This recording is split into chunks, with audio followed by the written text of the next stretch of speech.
Hi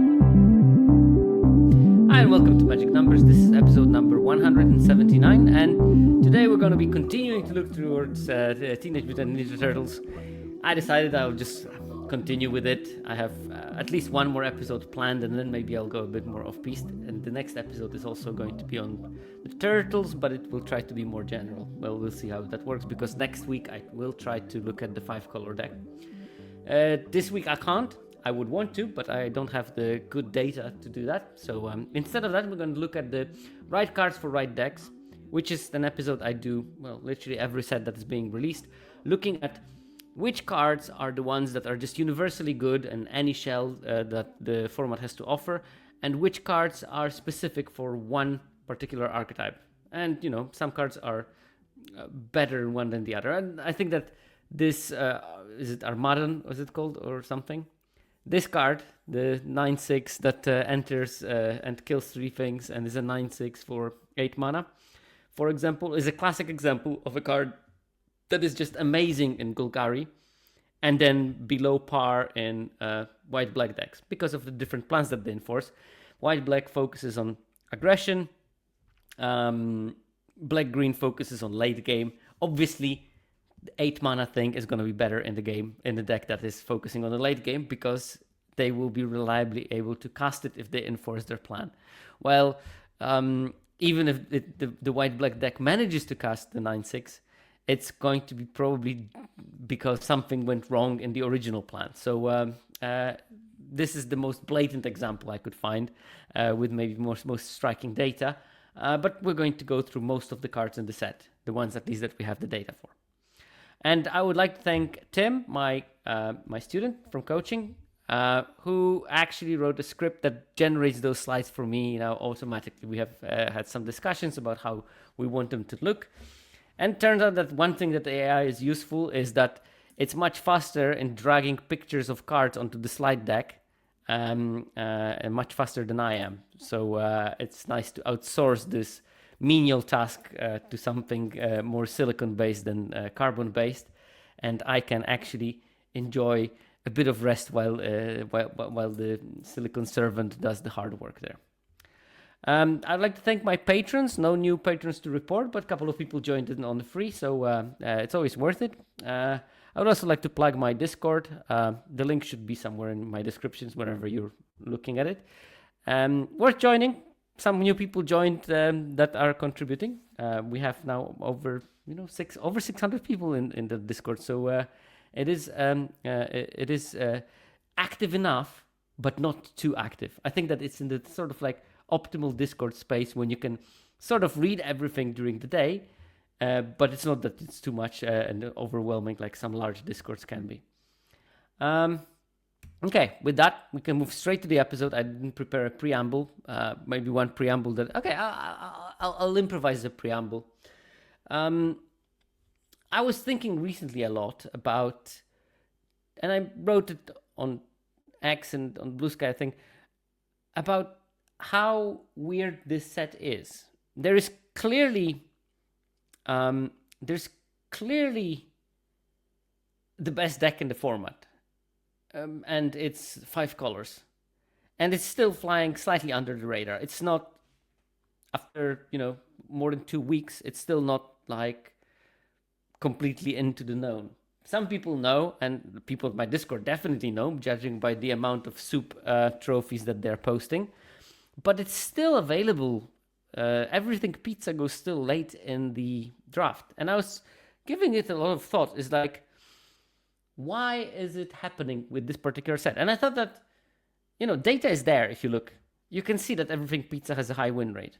But what is not there is an episode of a podcast that will explain to the people how to draft a pizza deck. And, Lords of Limited skipped the set altogether. Limited Resources did mention some things. Maybe they will make a couple of episodes or something.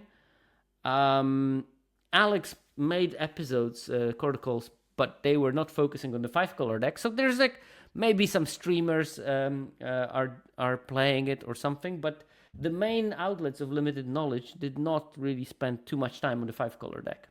And that made me think is that of all the complaining about the data helping to solve the formats earlier, maybe we looked at it completely wrong. It's actually the content creators, the massive content creators that have more traction than I do, that are actually solving the formats faster than the format would solve themselves without their impact. Because if they don't tell people what should be drafted, they won't draft it, the data will not be generated. I think that the sample size for the everything pizza decks is way too small compared to how powerful this deck is. And because of that, people are not having it on their radar that this is a good deck. And this is a specific case also because maybe if the best thing to do in the format was a 2-color streamlined deck, I'm looking at like everything pizza deck win rate will be probably around 62% or something. That's how good it is. So with Orzhov being somewhere around 58. I can quickly check it on 17 lands. And this is the problem. This is not the data that's like super easily available. But 5-color decks on 17 lands have 63% win rate. 4-color and Splash, 60.7. So we're talking about above 60% win rate decks. And yet they only are roughly 2% of the decks that are played. So, what's up with that? And my conclusion to that was that actually it's content creation that generates the data rather than data that is aiding content creation. It's only with good synergy between content creators converting the knowledge that we have accumulated to the, let's call it masses, that can later amplify the data in the signal because people act on this good information. And that reminds me that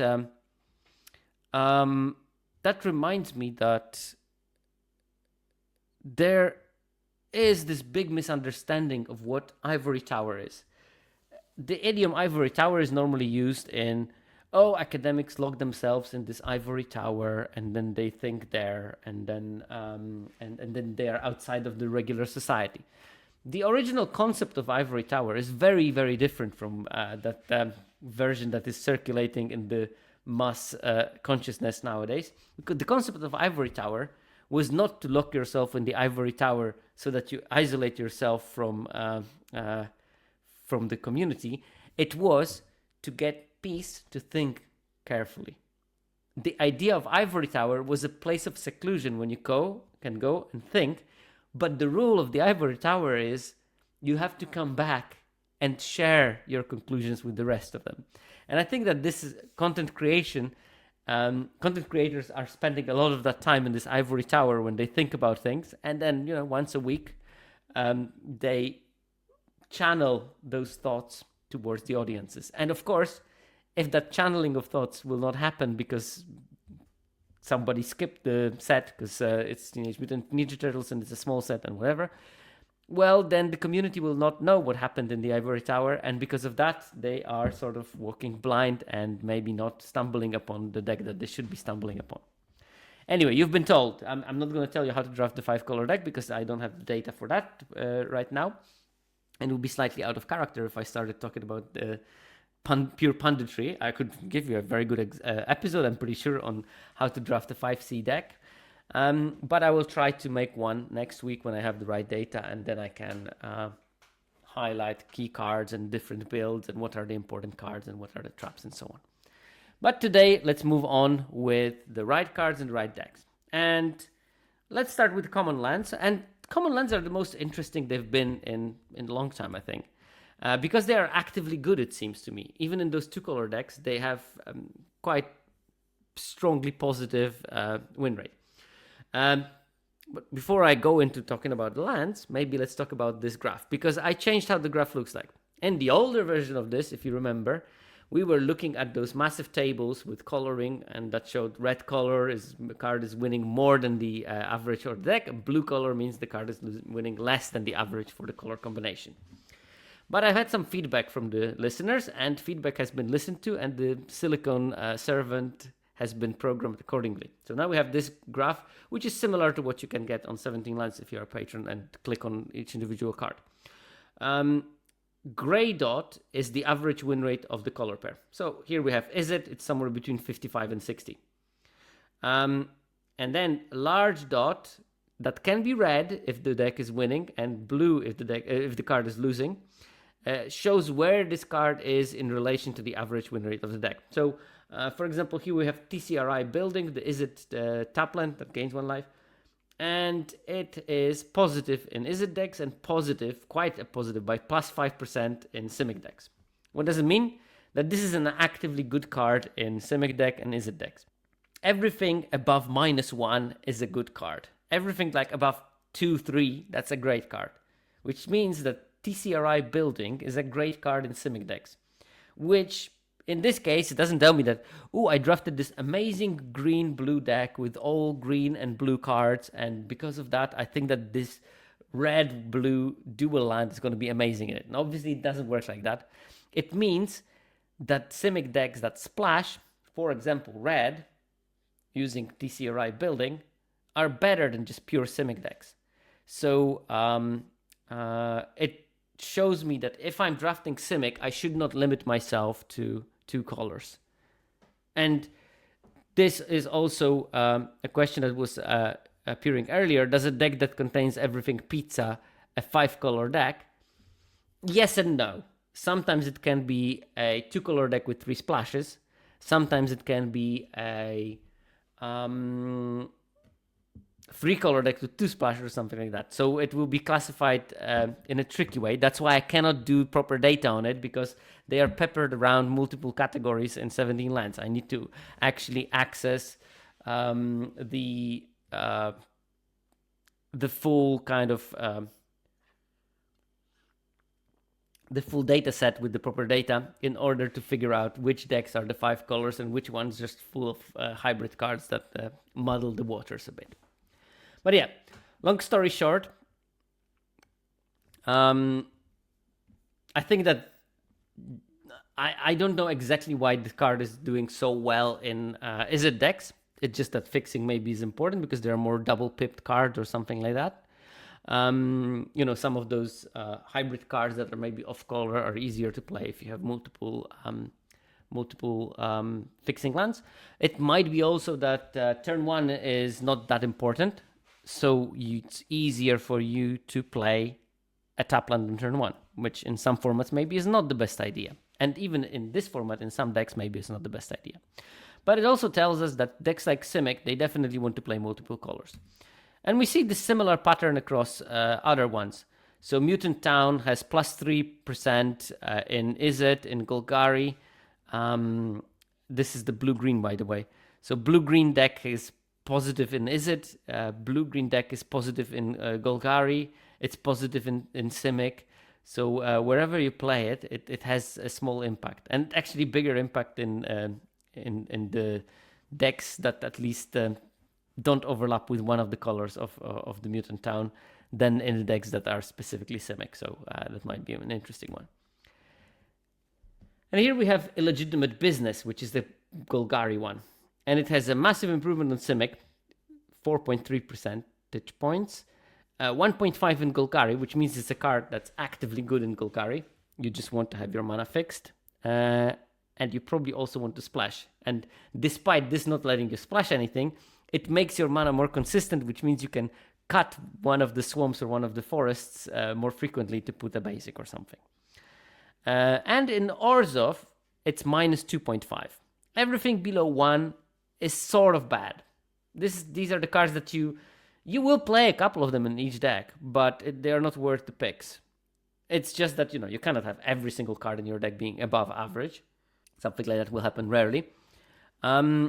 So most of the time you'll play some cards that are below that minus 1% threshold that I set arbitrarily somewhat. But, it's still... This shows me that Orzhov doesn't want to splash, first of all. But also, as we will learn in a second, it means sort of that Orzhov doesn't want to play taplands, because taplands in Orzhov are a problem, because Orzhov really wants to play 1-drops. Because we see the same with Food Quarters, the Orzhov duel. It's got minus 1.7 in Orzhov. It is plus 0.6 in Boros and plus 2.6 in Golgari, which means that these decks will be more likely to splash. And last we have Escape Tunnel, the Evolving Wilds. Here we have pluses in Izzet, Golgari, and Simic. The colors where I would expect splashing is more likely. Late game is more important. Fixing might be more important. And 1-drops don't matter at all. And then minus 2.5 and minus 2.1 in Orzhov and Boros. Even though Escape Tunnel can actually make you sneak something in, because you can give something unblockable and then bounce it to your hand by sneaking. Still, even with that, and being a fixing land, Escape Tunnel has negative numbers in Orzhov and in Boros. So probably you want to be prioritizing it at least in the decks that are not white. And I think that, you don't want to not pick Escape Tunnel, but you better have a good reason to pick it, because when you are in white of any sort. Usually Escape Tunnel, Evolving Wilds, call it what you want, Vibrant Cityscape, Terramorphic Expanse. Those lands are picked slightly highly, which means that you need to sacrifice a reasonable pick in order to get them. And in Orzhov and Boros, if I were you and I would be drafting TMT, I would pick them opportunistically when there's nothing really that I'm happy to play in my deck. Then I can pick an Escape Tunnel, but I wouldn't prioritize it. I would be happy playing just a 9/8 mana base, honestly, because the 1-drops are just so important, especially in Orzhov. And we have the Dimension X. It's fine in Izzet, plus 1.5, and minus 1.7 in Boros. Again, not a priority at all. And the last one we have, it's an interesting one, Turtle Lair, plus 0.8 in Orzhov and minus 4.6 in Boros. And it's an interesting one, and I was thinking about it. First of all, black and white will have a lot of ninjas, and Turtle Lair can tap to cast Ninja or Turtle. But also, 3-tap gives something unblockability without having to sacrifice it, like Escape Tunnel. So I think that this, if you have 10 plus ninjas, plus you might want to sneak them later, and I use the sneak not as a mechanic, but as a regular word. If you want to get them unblocked, you can tap this and 3 other lands, give something unblockability. And, if you're playing the food thing, the 6 mana 5/5 that and ETB draws gains you 3 life, and you can sneak it for 4. If you have this and Turtle Lair, well, opponent is in a pretty bad state. That's one way of getting your derpy ninja decks across the line against those 5-color decks, because they might control most of the things, but sometimes part of the control is I have a big blocker, you cannot attack through it. Well, with Turtle Lair you can, and I think that this is a sort of strength of this card, and I probably should put it higher on my radar if I'm drafting Orzhov, because plus 0.8, that's pretty fine for a land. Okay, and by the way, I told you that these are the changes. I still kept the tables. The tables are only at the end of the each section, and so we finished the land section. You can clearly see they are ordered by the game and win rate. Lots of those lands are just fine. They have 57% win rate, 57.1, 56. TCRI building 60% win rate. That's pretty solid for just a land. So these are the cards that you want to be actively picking most of the time. It's just that the Foot Headquarters, Escape Tunnel, Dimension X are less of a priority, especially in the white color pairs that are. At rare, there's Northampton Farm, but that thing just doesn't work. So there's not enough numbers to evaluate it. And then we go to the colorless commons and uncommons. And we start with Everything Pizza. I already said this is probably the strongest uncommon in the set, despite of what the big mutant wants you to think in mutagen animals. Everything Pizza is probably a format-defining card that people are not drafting as much as they should. it's moving, but very slowly, too slowly for my taste. Just 2 mana, enters, you can find a basic and put it into your hand. And then for 2 and Wooburg, you can tap, sacrifice it, and target player gains 3 life, draws a card. Each of your opponents discards a card. This deals 3 damage to any target, and you put 3+1/+1 counters on target creature. And in Izzet, this card is plus 3.4%, which is already good. And then in Golgari and Simic, it's like plus 7.5, plus 6.5. It's massive improvement on the average. It's just shocking how like in a Golgari deck with everything pizza is winning like 63% of their games, which is way above the average win rate for Golgari decks. And yeah, I'm gonna make an episode on that, so I'm not gonna dwell too much on it. But everything pizza is the truth in this format. It's such a great card, and it produces some sort of fun gameplay. I've drafted this format a lot. I have a modest 80% win rate in pick 2 draft so far, and a lot of that win rate is courtesy of everything pizza and sort of soup decks. But I'll keep it for next week when we can go through key cards that I think are important for that archetype, and then we can also look at the data, hopefully. Okay, another uncommon artifact that looks really solid is Turtle Blimp.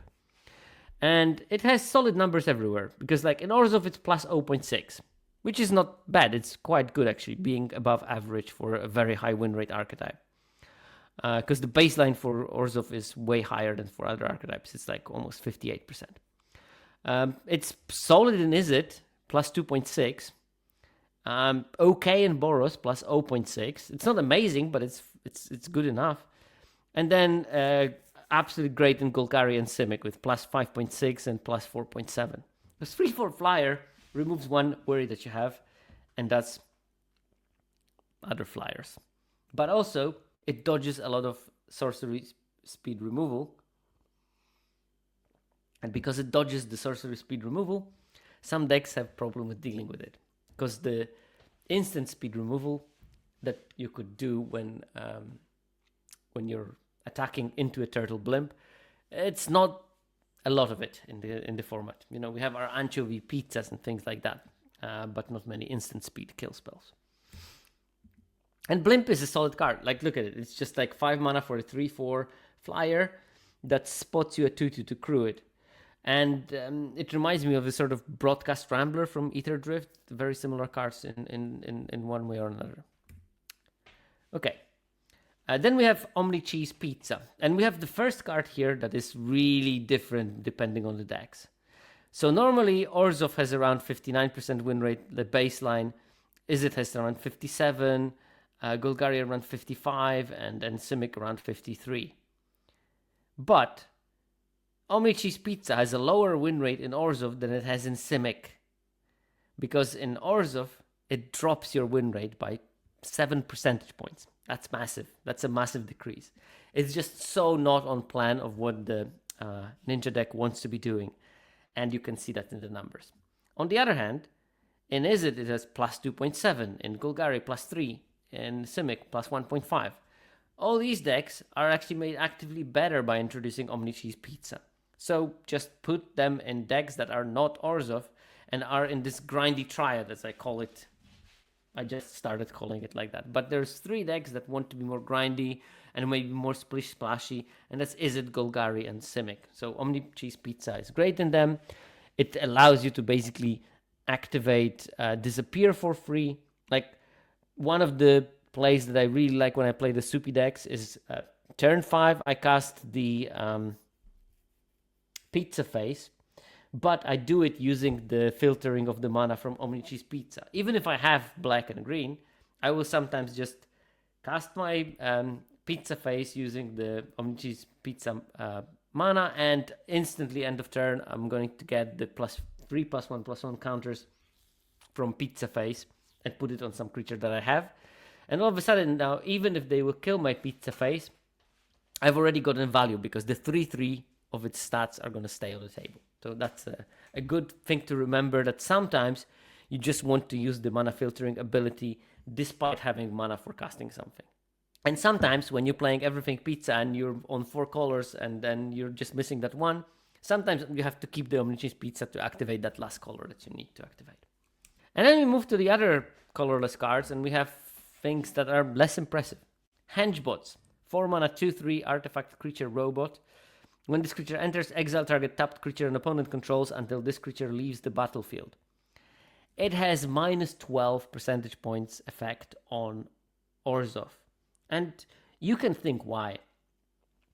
Orzhov wants to be pushing damage and attacking from turn 1. Turn 1 you want to play a creature. Turn 2 maybe sneak or play another creature. Then turn 3 definitely you want to do something silly.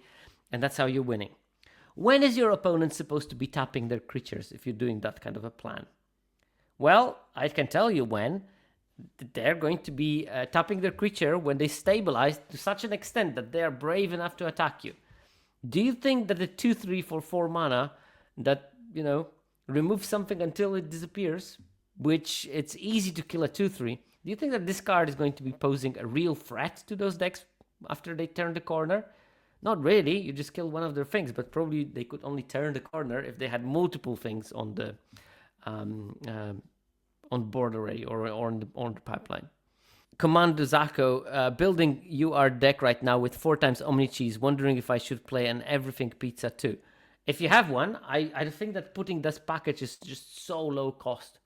And with Everything Pizza, it's even like, if you have nobodies, you can just rebuy them and get more lands and be sure that you can activate it. And so, yeah, I mean, every case will be different, but if your blue-red deck is aggressive, but not like crazy ultra aggressive that just wants to cast 1/1s and ping with Raphael, Tough Turtle or something, if it's just a fast, assertive deck, but nothing like super crazy, I'm pretty sure that Everything Pizza can go into it if you have some recursions. I've built a couple of soup decks that definitely used a package of those Izzet artifact archetype, but at the same time had this longer game of Everything Pizza and sacrificing and recurring it. Okay, sideboard no data. So here are the colorless commons and uncommons. We see Everything Pizza, Turtle Blimp, and Omnicheese Pizza are really good to great, almost across the board, with the caveat that Omnicheese Pizza is not great in Orzhov. It just doesn't do what the deck wants to be doing. And Hengebots are bad. In terms of the mythics and rares and colorless, we have Chrome Dome. That's 2 mana 1/3 that pumps other artifacts you control by +1/+0. And for 5 mana, I can create a copy of another target artifact you control. And that token gains haste, and then you sacrifice it at the beginning of the next step. End step. So Chrome Dome is +7 in Izzet, which means it's a great Izzet card. It's not played anywhere else. And maybe sometimes once in a while you're going to get a build of, I don't know, blue-red that is artifact heavy, and Chrome Dome is going to be great there. But it's mostly Izzet card. If it's good in Boros, it's only good in Boros that sort of uses the core of Izzet's deck for their pleasure. And then we have Weathermaker. That one also only has data from Izzet. It's +5, which is solid. I think the card is generally good. I played in 5-color soup decks. It, of course, fixes for any mana. And then later, having that emergency button, break glass something to use the tap, remove 3 charge counters from this artifact and deals 2-3 damage to any target. It's very useful to have. I even speeded up my clock with it once by going face to the opponent and putting them under pressure. So yeah, Weathermaker is a good card. It's a shame that there's no more data for that, but I obviously assume that it's a pretty good card in the 5-color soup decks, as I played it several times and it was always great. Then we have Technodrome. 2 mana 3/3 reach trample, cannot attack or block unless its power is 6 or greater. And then you can tap it, sacrifice an artifact, draw a card, put a counter on it. It's got +2.1 in Izzet, which is more than solid, and no data anywhere else. But I've been matched up recently with the Technodrome in Boros deck, I think, and it was also fine, but not so fine because I won that game anyway. So it didn't really solve the problem. But I could see that it could work in some games in that build. It's when you have a lot of those 1/1 artifact creature that brings another 1/1. Yeah, there's definitely some kind of like a artifact package within the red that you can splash into yeah.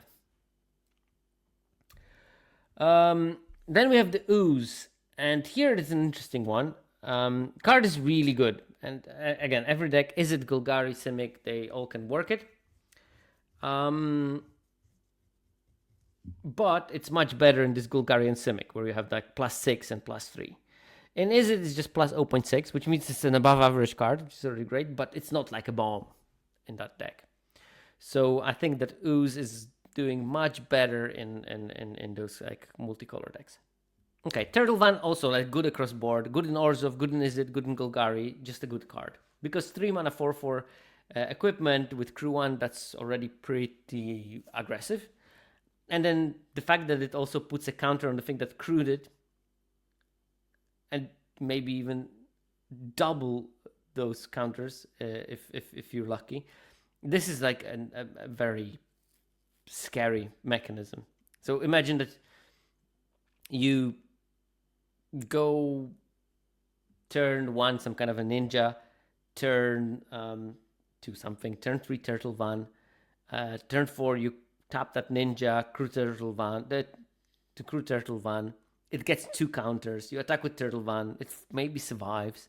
If it did survive, next turn you're threatening to put 3 counter and put 3 other for doubling on the creature that you augmented in the first place. And that's a scary proposition to get, like all of a sudden like a 7/7 8/8 going after you. Even if you manage to block out Turtle Van so that it doesn't have any more attacks. Crank no data. I played it in the direct yesterday, but not in the main deck in sideboard, but I had the dragon that can bring something from your sideboard to your hand, and Krang is a perfect card for that, because 9 mana is super expensive, but if I can tutor it from the sideboard, oh, great. And indeed, I did it quite late in the game when I had already 7 lands. I knew that I can survive till I get 9, and once I cast it, the game was over, because all my artifact derpy creatures got flying and haste, and I just killed my opponent through that. But yeah, generally, the rares and mythics in Colorless, most of them are good, like 58 above, with Chrome Dome being actively great, but very narrow in their homes. Weathermaker, I think, has a wider range, but I guess it's going to be mainly in those decks that we are not looking, the 4-color soupy ones. Now onto white commons, and you will see here that commons are not improving those decks a lot. You will see very, very soon that most color combinations are very dependent on uncommons in this format. And the uncommons are key. Here we have the best white common, April O'Neil Kunoichi Trainee. It's got +1 in Orzhov, which is an amazing result because Orzhov has a very high win rate, which means that it's a key common in that deck. And -0.8 in Boros, which is, you might think, oh, minus, that's not good, but -1 above, it's still good in your deck. You actively want those cards. So April is an absolutely fine white common, and I think it's a very important one. The Scry 2 and the difficulty for it to block. Sometimes those big decks will just stuck the board with 5/5s and 6/6s, and April O'Neil can just attack through those very easily because it cannot be blocked by them. And with some creative counter putting or something, it can do those last couple of points of damage. With Sneak also, you can return it to your hand, recast it, Scry 2, get rid of the junk of the top, and focus on the cards that are important, while at the same time dealing them 5 damage with the 5/5 that you snuck in. So yeah, important, probably most important white common. Uneasy Alliance is both in Orzhov and Boros is just slightly below 0, -0.4, -0.2. Great card, yeah, you just want to pick it. This is one of the important white commons as well. Same with Jenica. I think that this one maybe is less appreciated. -0.6 in Orzhov and -0.9 in Boros. It's a good card. Just play more of it because this is the first proper plane cycler that does something. And it's just like a 3/3 plus a 2/2 is a good deal for 5 mana already. And the fact that it can, in crisis times be used to plane cycle, or in some cases, if I'm playing black-white and I have the Kunai, the signpost uncommon creature, sometimes it's nice to cycle Jenica to get a planes and then reanimate it with Snuck Kunai. It's a valid play, and it's a lot of value if you manage to do that. So yeah, fun card. And then we have like maybe less important commons. Leonardo Big Brother, minus 1.4 in Orzhov, minus 1 in Boros. It can do a lot of damage if you sneak it. And I think that requires careful play, but it's not like a priority common. It's like just on this threshold of cards that you want to actively have in your deck.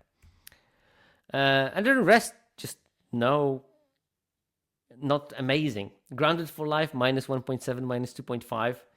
Now, we've had this card being really good in some formats, or similar card.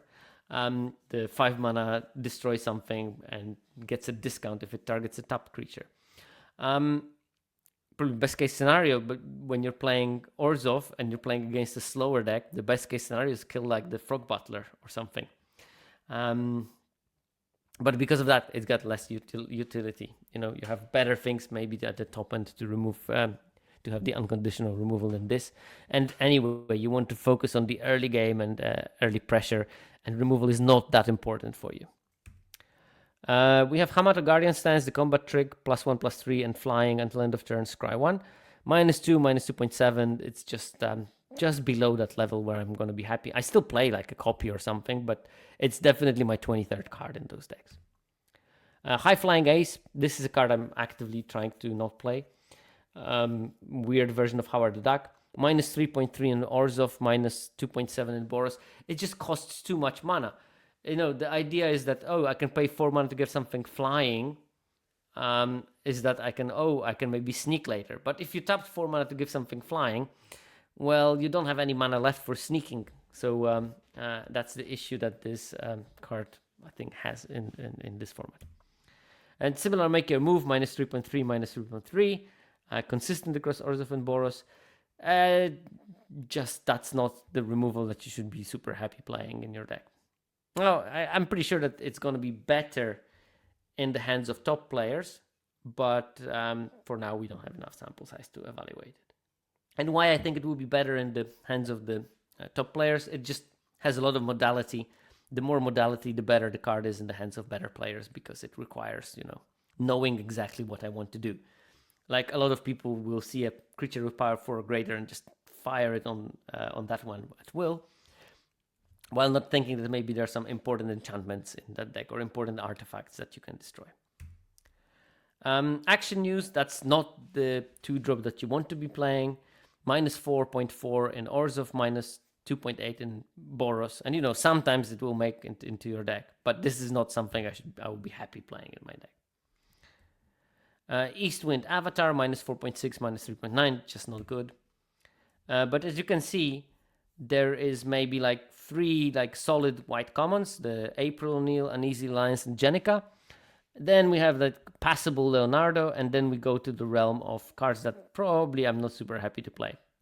Even though Grounded for Life has 55.6 win rate, in Premier Draft, which this data is from, the average win rate of the players is probably around 56 and a bit. So it's below par in that way. In terms of uncommons, now here we're talking Mighty Mutanimals is +8.3 in Orzhov and +8.7 in Boros. This is a reason to be in white. And, I like my soup decks, as I expressed already, but I also drafted a lot of Boros and Orzhov aggro. And a lot of the time, my gateway for that was picking Mighty Mutanimals and seeing that white was reasonably open. And I even started drafting the Boros deck and pivoted to black mid-pack too, because I just thought it was a bit more open. My red was not, but my white was strong, and that gives you that ability to pivot between Orzhov and Boros in some of those drafts. The Last Running Technique, another good one, really good one.